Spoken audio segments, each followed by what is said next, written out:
இந்த வேளையிலே நாங்கள் கர்த்தருடைய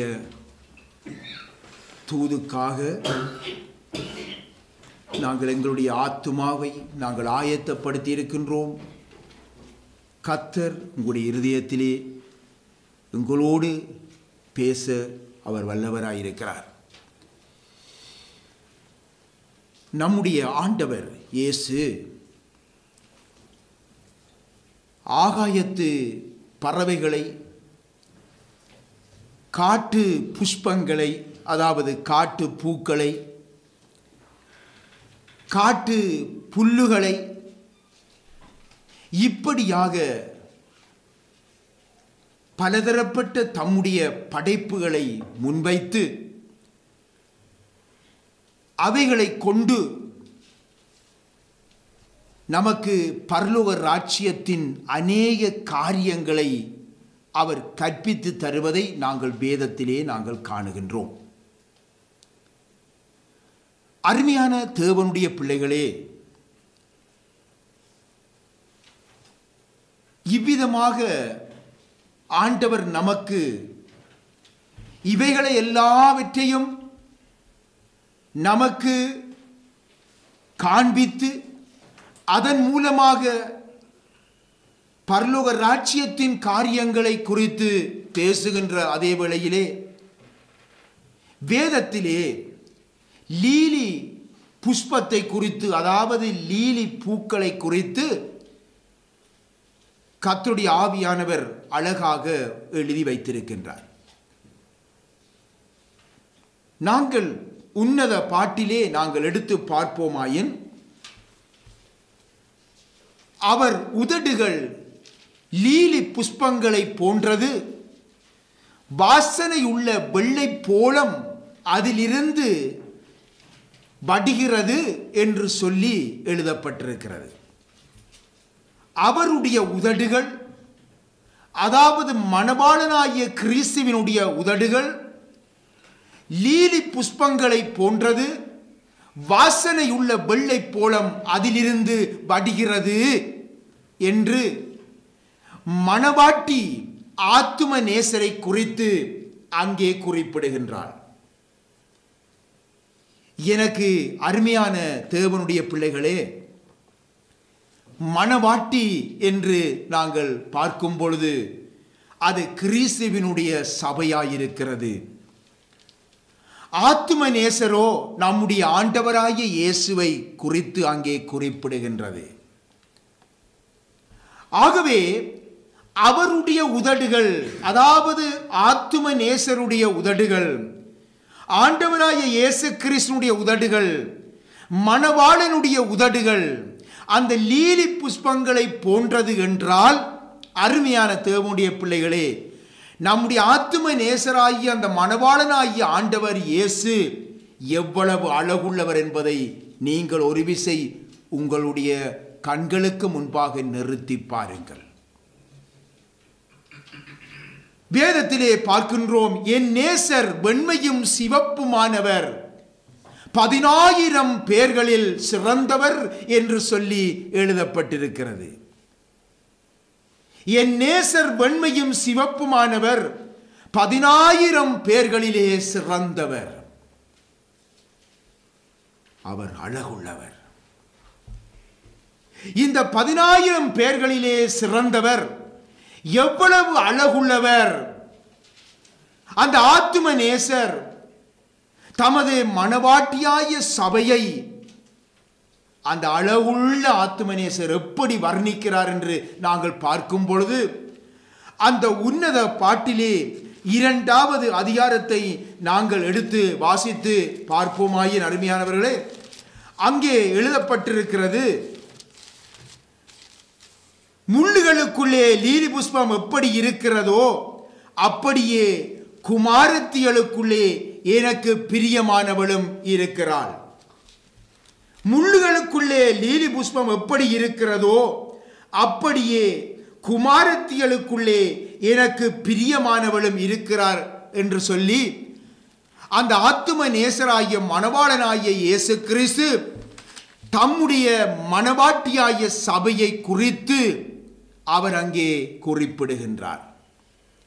எனக்கு அருமையான தேவனுடைய பிள்ளைகளே, அவருடைய சபையை அவர் எப்படி காணுகிறார் என்று பார்த்தீர்களா? அவருடைய சபையை குறித்து அவர் எப்படிப்பட்ட ஒரு நோக்கம் வைத்திருக்கிறார் என்று பார்த்தீர்களா? அவருடைய சபையை குறித்து ஆண்டவர் இயேசு எப்படி இருக்க வேண்டும் என்று எதிர்பார்க்கிறார் என்று பார்த்தீர்களா? முள்ளுகளுக்குள்ளே லீலி புஷ்பம் எப்படி இருக்கிறதோ அப்படியே குமாரத்திகளுக்குள்ளே எனக்கு பிரியமானவளும் இருக்கிறாள். எனக்கு அருமையான தேவனுடைய பிள்ளைகளே, தம்முடைய சபைக்காக அவர் எவ்வளவு ஒரு தாகத்தோடு அது எப்படி இருக்க வேண்டும் என்று அவர் வாஞ்சித்து நிற்கிறார் என்று கொஞ்சம் சிந்தித்து பாருங்கள். தமது மனவாட்டியாகிய அந்த மனவாட்டியாக உருவாக்கப்படும் சபையை குறித்து மணவாளனாகிய கிறிஸ்து எவ்விதமான ஒரு நோக்கத்தை வைத்து எதிர்பார்த்து காத்திருக்கிறார் என்பதை சிந்தித்து பாருங்கள். முள்ளுகளுக்குள்ளே லீலி புஷ்பம் எப்படி இருக்கிறதோ அப்படியே குமாரத்திகளுக்குள்ளே எனக்கு பிரியமானவளும் இருக்கிறாள். எனக்கு அருமையான தேவனுடைய பிள்ளைகளே, லீலி புஷ்பமானது, அதாவது லீலி பூவானது ஒரு மென்மையானது, ஒரு மிருதுவான தன்மை கொண்டது. அது எப்படி இருக்கிறதாம்? முட்கள் சூழ அதன் மத்தியிலே அது மறைந்து இருக்கின்றது. முட்புதர்கள் மத்தியிலே அது மறைந்து இருக்கின்றது. அந்த பூ அந்த முட்களால் நெருக்கப்பட்டதாக, அந்த முட்களினால் அது நெருக்கப்பட்ட ஒரு நிலையிலே நடுவிலே அது காணப்படுகின்றதா இருக்கின்றது. அந்த புஷ்பத்தை குறித்து ஒரு காட்சியை அந்த வேதத்திலே அங்கே காண்கின்றோம். அது எப்படியாக அமைந்திருக்கிறது என்ற காட்சியை நாங்கள் இங்கே வேதத்திலே இந்த வார்த்தை மூலம் காணுகிறோம் அல்லவா? எனக்கு அருமையான தேவனுடைய பிள்ளைகளே, இப்படியே சபையானது, கர்த்தருடைய மணவாட்டி சபையானது, அதாவது ஒவ்வொரு தேவனுடைய சபையின் பிள்ளைகள் ஒவ்வொருவரும் பாடுகள், நிந்தைகள், அவமானங்கள் அவர்கள் சூழ பெற்றவர்களாக அருமையானவர்களை நெருக்கப்பட்ட பாதையிலே அவர்கள் நடக்க வேண்டும் என்று ஆண்டவர் இயேசு எதிர்பார்க்கின்றார். அருமையான தேவனுடைய பிள்ளைகளே, அந்த பாதைதான் ஒவ்வொரு தேவனுடைய பிள்ளைகளுக்கும் முன் வைக்கப்பட்டிருக்கிறது என்று உங்களுக்கு பல தடவைகள் உங்களுக்கு தேவனுடைய தூதின் மூலம் உங்களுக்கு விளங்கப்படுத்தி இருக்கிறேன் அல்லவா? ஆண்டவர் இயேசு சொல்லுகிறார், அப்படியே எனக்கு பிரியமானவளும் இருக்கிறாள்.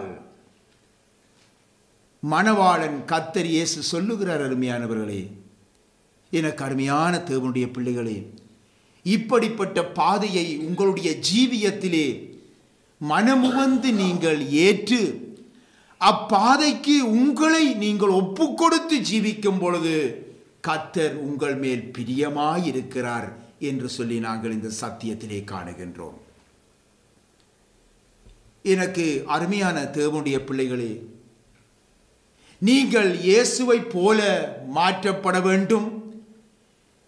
நீங்கள் நித்தியத்திலே அவரோடு கூட என்றென்றுமாய் நீங்கள் சந்தோஷமாய் நித்திய சந்தோஷம் அனுபவித்து ஜீவிக்க வேண்டும் என்பதற்காக தம்மால் தெரிந்து கொள்ளப்பட்டவர்களுடைய விஷயத்திலே வாழ்க்கையிலே தேவன் பலவிதமான பாடுகளை அனுமதிக்கிறார். அருமையானவர்களே, நீங்கள் யோவான் சுவிசேஷத்திலே நீங்கள் 14வது வசனத்தை தயவு செய்து எடுத்துக்கொள்ளுங்கள்.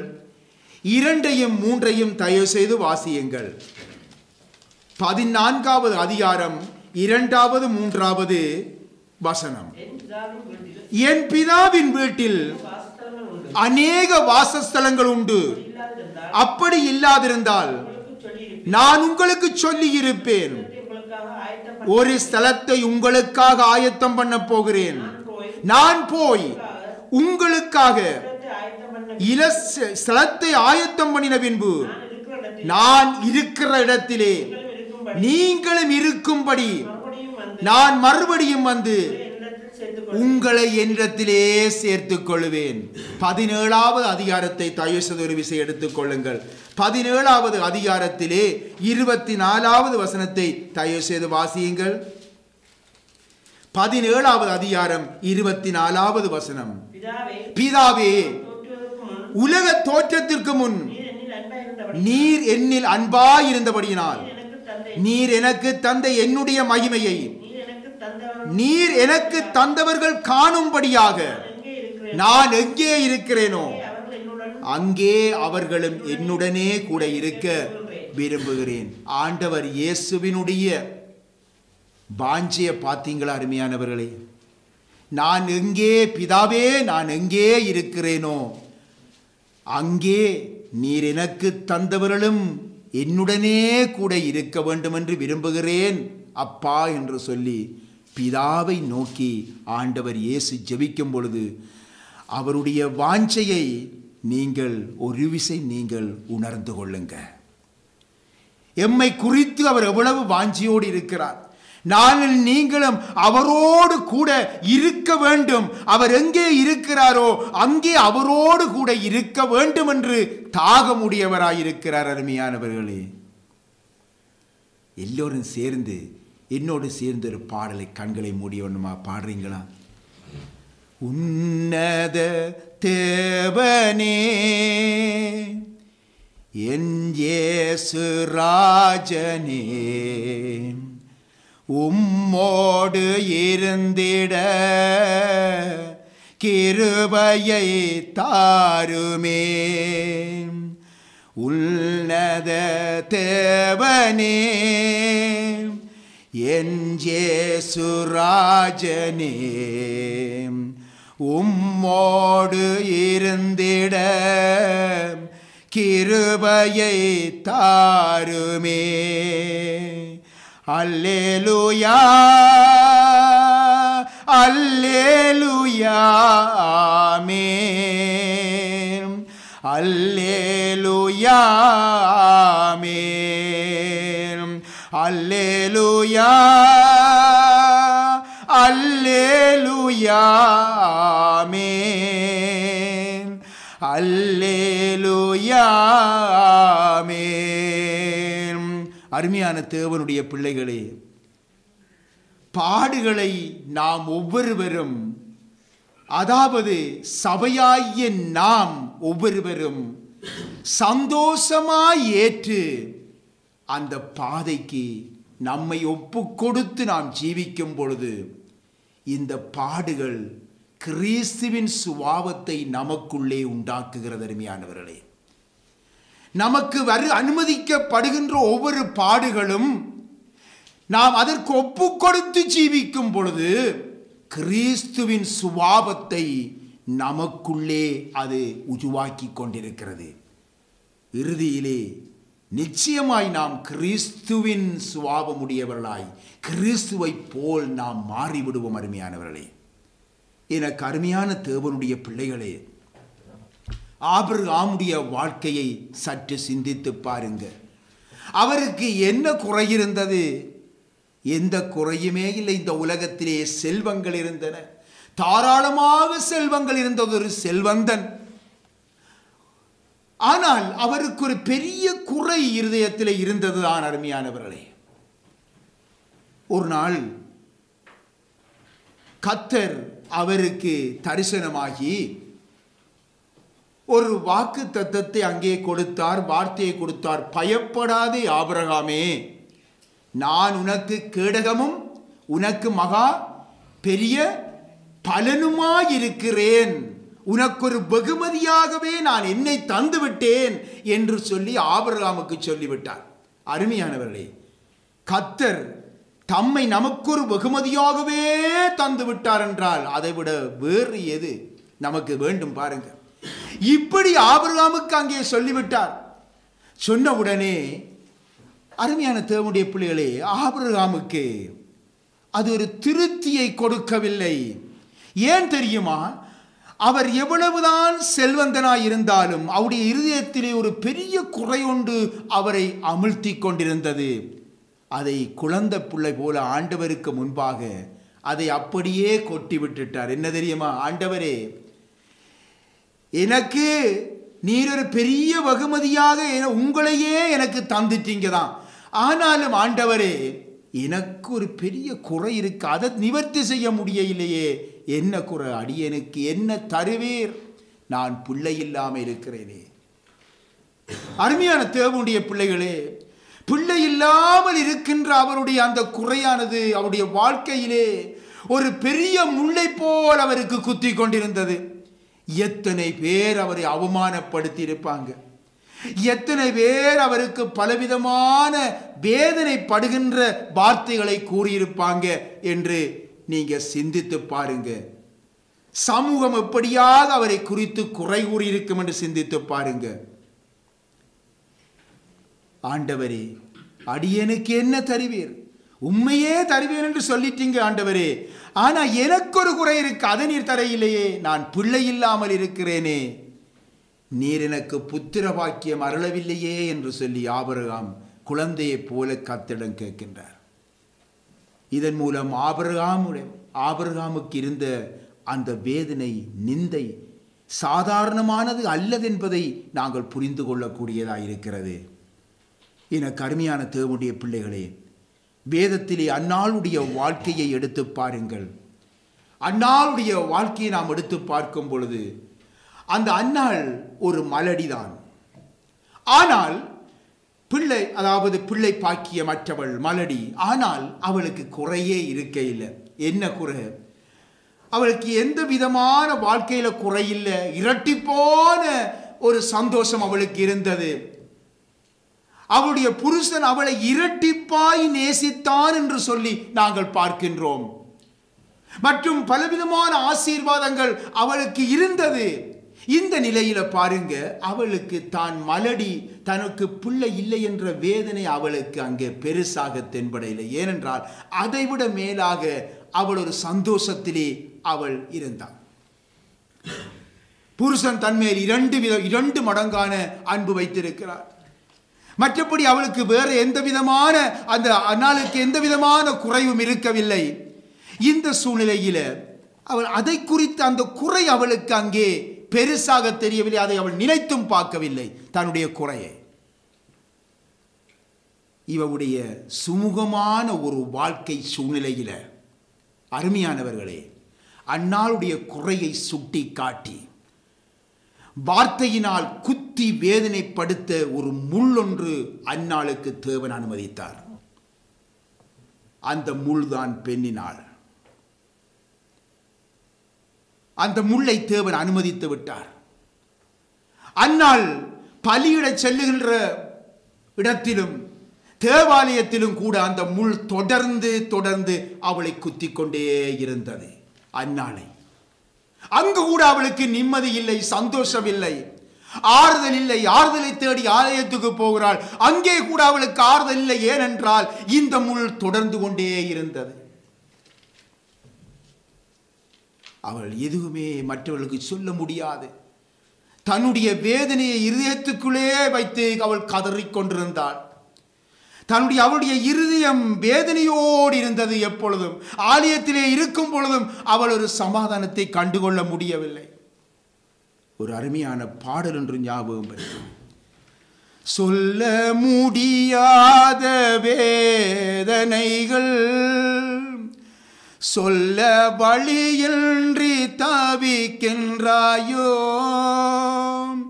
சொல்ல முடியாத வேதனைகள், சொல்ல தழியின்றி தவிக்கின்றாயோ, தாய் போல மார்புடனே இயேசு சேயாக அணைத்து கொள்வான். தாய் போல மார்புடனே இயேசு சேயாக அணைத்து கொள்வான். மரியாளேயே நழுதாய், நம்மை பிரியாத இயேசுவை பார். மரியாளேயே நழுதாய், நம்மை பிரியாத இயேசுவை பார். அருமையான தேவனுடைய பிள்ளைகளே, சொல்ல முடியாத வேதனை அவள் வெளியிலே சொல்லி காட்ட முடியாது. தேவன் அனுமதித்து விட்டார். அவளுடைய சுமூகமான ஒரு வாழ்க்கை நிலையிலே இந்த முள் அவளுக்கு கொடுக்கப்பட்டது. எனக்கு அருமையான தேவனுடைய பிள்ளையே, அன்னாளுடைய வாழ்க்கையிலே, இந்த அமைதியான வாழ்க்கையிலே, இந்த சுமூகமான ஒரு வாழ்க்கையிலே ஏன் தேவன் இந்த முள்ளை அவளுக்கு அனுமதித்தார்? அருமையானவர்களே, தனது குறையை அவள் எண்ணி பார்க்காமல், அவள் தன்னுடைய சாதகமான நிலைகளை அவள் தன்மேல் ஏற்றுக்கொண்டு இவைகளை எல்லாம் மறந்து வாழும் பொழுது, இந்த அன்னாள் ஒரு வேளையிலே மற்றவர்களை அவள் குறை காணவும், மற்றவர்களை அற்பமாய் எண்ணவும், இதன் மூலம் அவள் பெருமை அடையவும் ஒரு வழியை அது உண்டாக்கும் என்று கர்த்தர் அறிந்திருந்தார். ஆகவே அன்னாளை அதை உணரும்படிக்கே, அதை உணர்ந்து கண்ணீரோடு தன்னுடைய பாதத்திலே வந்து நிற்க வேண்டும் என்பதற்காக, அவளுடைய குறை நீங்கி அவள் சந்தோஷமாய் அவள் வாழ வேண்டும், நிறைவான ஒரு சந்தோஷத்தோடு வாழ வேண்டும் என்பதற்காக அந்த அன்னாளுக்கு தேவன் அந்த முள்ளை அனுமதித்தார். எனக்கு அருமையான தேவனுடைய பிள்ளைகளே, அந்த கொடிய முள் அவளை குத்தி வேதனைப்படுத்தி வந்ததினால் அன்னாள் தேவ சமூகத்தை கண்ணீரோடு நாட வேண்டிய ஒரு சூழ்நிலை ஏற்பட்டது. கண்ணீரோடு அந்த சூழ்நிலையை, கண்ணீரோடு அந்த தேவாலயத்துக்கு செல்ல வேண்டிய ஒரு நிலை ஏற்பட்டது. தன் குறையை அங்கே கொட்டி தேவனுடைய சமூகத்திலே ஜெபிக்கும்படியான ஒரு நிலை அவளுக்கு உண்டானது. தன்னுடைய குறை நீங்கி நிறைவான மகிழ்ச்சியுடன் வாழ தேவன் அவளுக்கு கிருபை அளித்தார். அல்லேலூயா. அருமையான தேவனுடைய பிள்ளைகளே, தேவன் அனுமதிக்கும் பாதையை முறுமுறுப்பில்லாமல், எந்த குறையும் கூறாமல் சந்தோஷமாய் நீங்கள் ஏற்றுக்கொள்ளுங்கள். உங்களுடைய வாழ்க்கையிலே அவிதமான பாதை அனுமதிக்கப்பட்டால் சந்தோஷத்தோடு கர்த்தருக்கு நன்றி கூறி அதை சந்தோஷத்தோடு ஏற்றுக்கொள்ளுங்கள். அருமையானவர்களே, நீங்கள் ரோமரிலே தயவுசெய்து எடுத்துக்கொள்ளுங்கள். ரோமர் நிருபத்திலே 8வது அதிகாரத்தை தயவுசெய்து எடுத்துக்கொள்ளுங்கள். அதிலே 28வது வசனத்தை தயவுசெய்து வாசியுங்கள். அன்றியும் அவருடைய தீர்மானத்தின்படி அழைக்கப்பட்டவளாய் தேவனிடத்திலே அன்பு கூறுகிறவர்களுக்கு சகலமும் நன்மைக்கு ஏதுவாக நடக்கிறது என்று அறிந்திருக்கிறோம். அருமையானவர்களே, பார்த்தீர்களா? அருமையான தேவனுடைய பிள்ளைகளே, முள்ளுகளுக்குள்ளே லீலி புஷ்பம் எப்படி இருக்கிறதோ, முள்ளுகளுக்குள்ளே லீலி புஷ்பம் எப்படி இருக்கிறதோ, இந்த லீலி புஷ்பம் ஒரு மென்மையான தன்மை உடையது. அருமையானவர்களே, அது யாரையுமே துன்பப்படுத்தாது, அது யாரையுமே காயப்படுத்தாது. அது முட்களுக்குள்ளே அது நிற்கின்றது, அது முட்களுக்குள்ளே அது வளர்ந்து கம்பீரத்தோடு இருக்கிறது. முட்களுக்குள்ளே மிகவும் அழகாக, மற்றவர்களை கவர்ந்து கொள்ளக்கூடியதாக, மற்றவர்களுக்கு ஒரு மகிழ்ச்சியை உண்டாக்குகின்றதாக, ஒரு கம்பீரத்தோடு அது முள்ளுகளுக்குள்ளே தான் அது இருக்கின்றது. தேவனுடைய பிள்ளைகளே, உங்களுடைய ஜீவியத்தில் கர்த்தர் பல பாடுகளை அனுமதித்திருக்கலாம். பல பாடுகளை இனிமேல் கர்த்தர் உங்களுக்கு அனுமதிக்கலாம். கர்த்தர் அந்த பாடுகளை உங்களுக்கு அனுமதிக்கும் பொழுது அந்த பாடுகளுக்காக நீங்கள் யாரையுமே நீங்கள் குறை கூறக்கூடாது. அந்த சூழ்நிலைகளை நீங்கள் ஒருபொழுதுமே சாடாதிருங்கள்.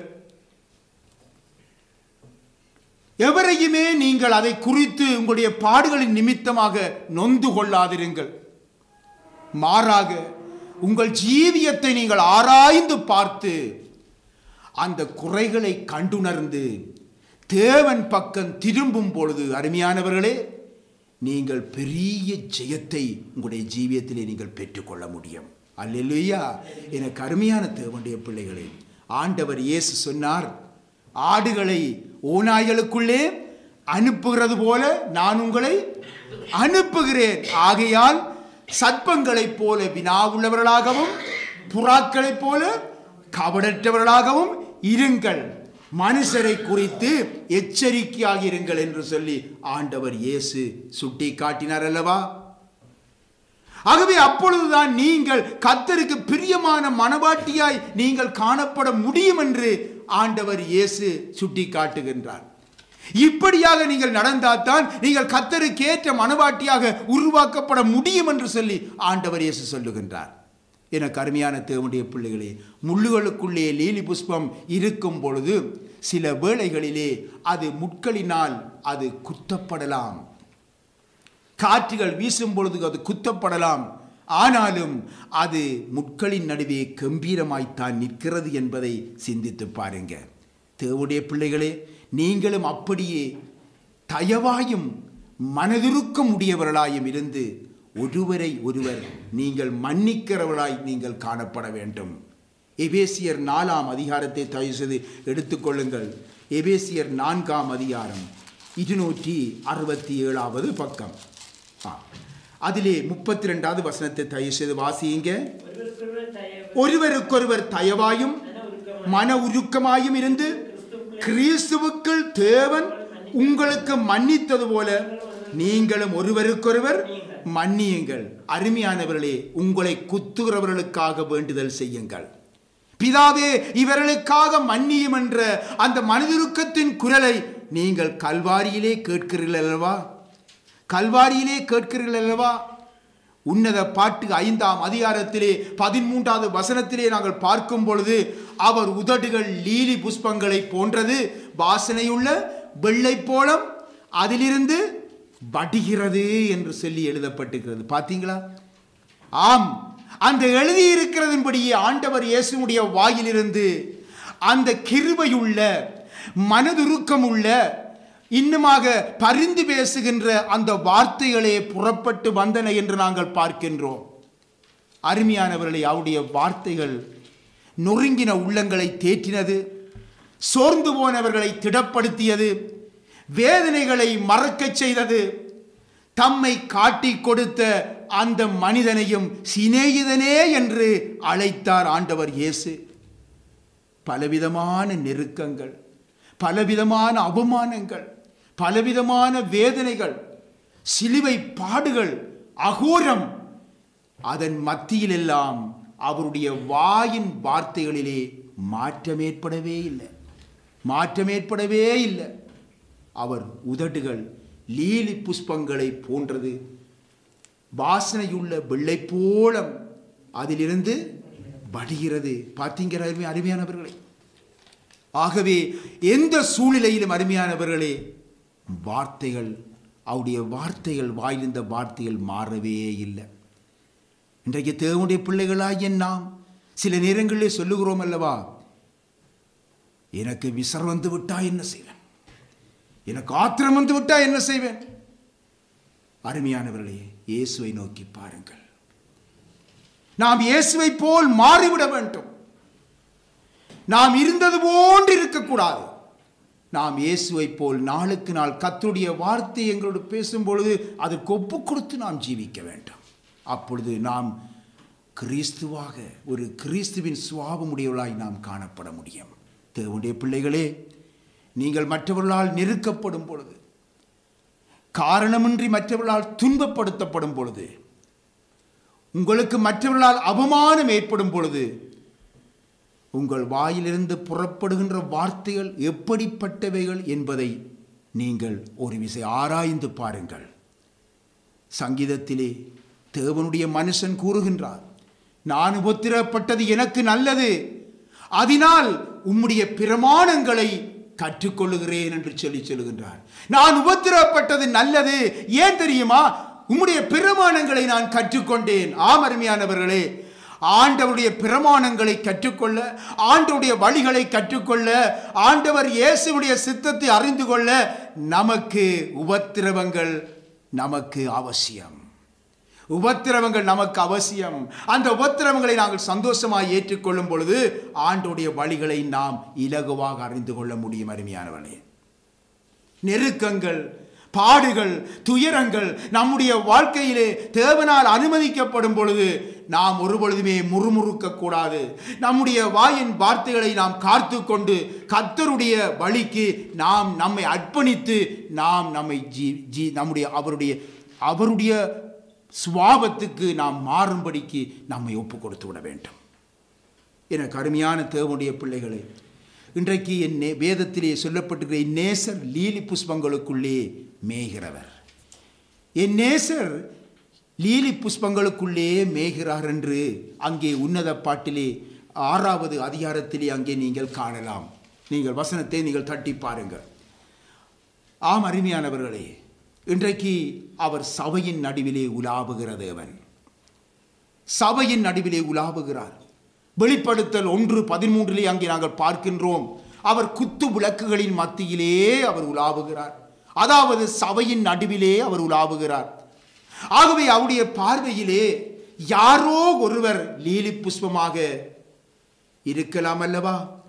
அல்லது நாம் ஒவ்வொருவரும் லீலி புஷ்பமாக இருக்கலாம் அல்லவா? சிந்தித்து பாருங்க.